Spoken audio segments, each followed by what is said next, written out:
चलिए अब समझते हैं ऑक्टेट रूल को। ऑक्टेट रूल के हिसाब से कोई भी एलिमेंट अपने वैलेंस शेल में 8 इलेक्ट्रॉन करना चाहता है।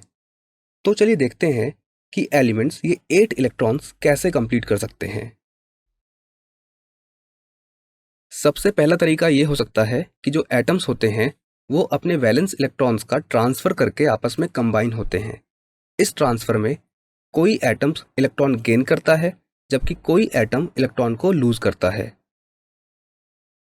जैसा कि आप यहाँ पर देख सकते हैं कि यहाँ पर सोडियम और क्लोरीन एटम्स हैं। सोडियम एटम अपने वैलेंस इलेक्ट्रॉन को लूज कर रहा है जबकि उसी इलेक्ट्रॉन को क्लोरीन एटम गेन कर रहा है।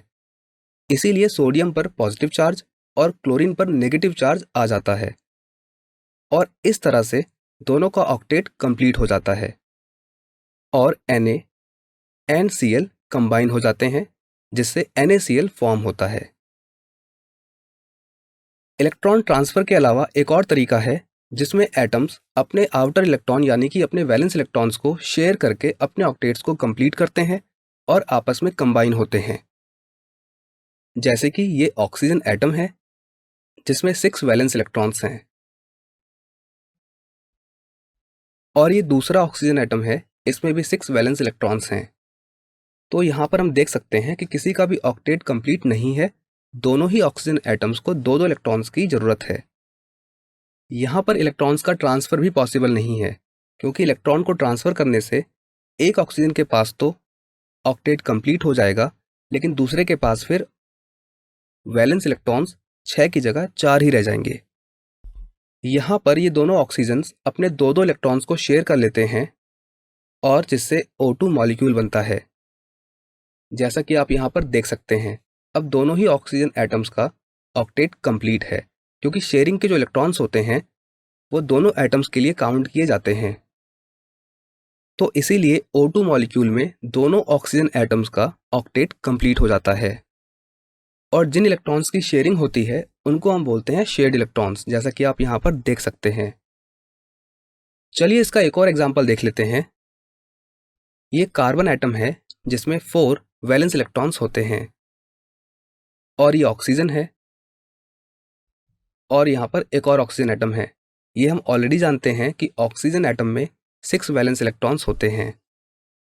तो अब यहाँ पर तीनों एटम्स में से किसी का भी ऑक्टेट कंप्लीट नहीं है, बट जब इलेक्ट्रॉन्स की शेयरिंग होती है तब कार्बन डाइऑक्साइड मॉलिक्यूल बनता है। कार्बन डाइऑक्साइड मॉलिक्यूल में कार्बन अपने 2 इलेक्ट्रॉन्स की शेयरिंग एक ऑक्सीजन के साथ और अपने बाकी के 2 इलेक्ट्रॉन्स की शेयरिंग दूसरे ऑक्सीजन के साथ करता है, जिससे दोनों ऑक्सीजन एटम्स और कार्बन तीनों के ही ऑक्टेट कंप्लीट हो जाते हैं, जैसा कि आप यहाँ पर देख सकते हैं। तो स्टूडेंट्स, आपने देखा कि किस प्रकार से एटम्स अपने ऑक्टेट को कंप्लीट करने के लिए कंबाइन होते हैं और वो इस प्रकार से कंबाइन होते हैं कि सभी एटम्स का ऑक्टेट कंप्लीट हो जाए, यानी कि सभी एटम्स के वैलेंस शेल में 8 इलेक्ट्रॉन्स हो जाएं। चलिए अब समझते हैं कि ऑक्टेट रूल की लिमिटेशंस क्या हैं। सबसे पहले हम यहाँ पर कुछ ऐसे मॉलिक्यूल्स की बात करेंगे जहाँ पर सेंट्रल एटम का जो ऑक्टेट होगा वो इनकम्प्लीट होगा, जैसे कि लिथियम क्लोराइड, बेरिलियम हाइड्राइड और बोरॉन क्लोराइड। अगर यहाँ पर हम सेंट्रल एटम के वैलेंस इलेक्ट्रॉन्स की बात करें तो लिथियम के केस में केवल 1 है, बेरिलियम में 2 हैं और बोरॉन में 3 हैं। इन मॉलिक्यूल्स को देखकर हम ये कह सकते हैं कि यहाँ पर जो सेंट्रल एटम्स हैं उनके ऑक्टेट कंप्लीट नहीं है क्योंकि उनके चारों तरफ जो इलेक्ट्रॉन्स हैं वो 8 नहीं हैं। ऐसा जनरली उन केसेस में होता है जब जो सेंट्रल एटम है उसके वैलेंस इलेक्ट्रॉन्स का जो नंबर है वो 4 से कम हो। ऐसे केसेस में ऑक्टेट जनरली कंप्लीट नहीं हो पाता है और इसीलिए ऐसे केसेस ऑक्टेट रूल के ड्रॉबैक्स हैं या ऑक्टेट रूल को फॉलो नहीं करते हैं। ऑक्टेट रूल वहां पर भी फॉलो नहीं हो पाता है जहां पर ऑक्टेट एक्सपैंड हो जाता है। आइए समझते हैं ये कैसे होता है। अगर हम पीरियोडिक टेबल में 3rd पीरियड के बाद की बात करें तो एलिमेंट्स में 3D ऑर्बिटल्स भी होते हैं जो कि बॉन्डिंग के लिए अवेलेबल होते हैं, जैसे कि pf5, sf6, and H2SO4। First case में फास्फोरस सेंट्रल एटम है जिसमें फास्फोरस एटम के अराउंड 10 इलेक्ट्रॉन्स हैं, यानी कि ऑक्टेट रूल फॉलो नहीं हो रहा है। इसी तरह से दूसरे एग्जाम्पल में जो सल्फर है उसके अराउंड 12 इलेक्ट्रॉन्स हैं और H2SO4 में भी सल्फर के अराउंड 12 इलेक्ट्रॉन्स हैं। तो हम कह सकते हैं कि इन तीनों ही केसेस में जो सेंट्रल एटम्स हैं वहाँ पर 8 की जगह 10 और 12 इलेक्ट्रॉन्स हैं। तो इसका मतलब ये हुआ कि ये मॉलिक्यूल्स ऑक्टेट रूल को फॉलो नहीं कर रहे हैं। तो स्टूडेंट्स, आपने देखा कि सल्फर जो है वो ऑक्टेट रूल फॉलो नहीं कर रहा था, लेकिन इसका मतलब ये नहीं है कि सल्फर हमेशा ही ऑक्टेट रूल को फॉलो नहीं करता है। सल्फर के बहुत सारे ऐसे कंपाउंड्स भी होते हैं जहां पर सल्फर ऑक्टेट रूल को फॉलो करता है। फॉर एग्जाम्पल, सल्फर डाइक्लोराइड यानी कि SCl2। यहां पर सल्फर के ऑक्टेट में 8 इलेक्ट्रॉन्स होते हैं। इसके स्ट्रक्चर को हम ऐसे भी शो कर सकते हैं जहां पर सल्फर और क्लोरीन के बीच में सिंगल बॉन्ड्स होते हैं। यहां पर अगर हम सल्फर के इलेक्ट्रॉन्स को काउंट करेंगे तो वो 8 होंगे, यानी कि यहां पर सल्फर ऑक्टेट रूल को फॉलो कर रहा है। चलिए ऑक्टेट थ्योरी के कुछ अदर ड्रॉबैक्स को देखते हैं।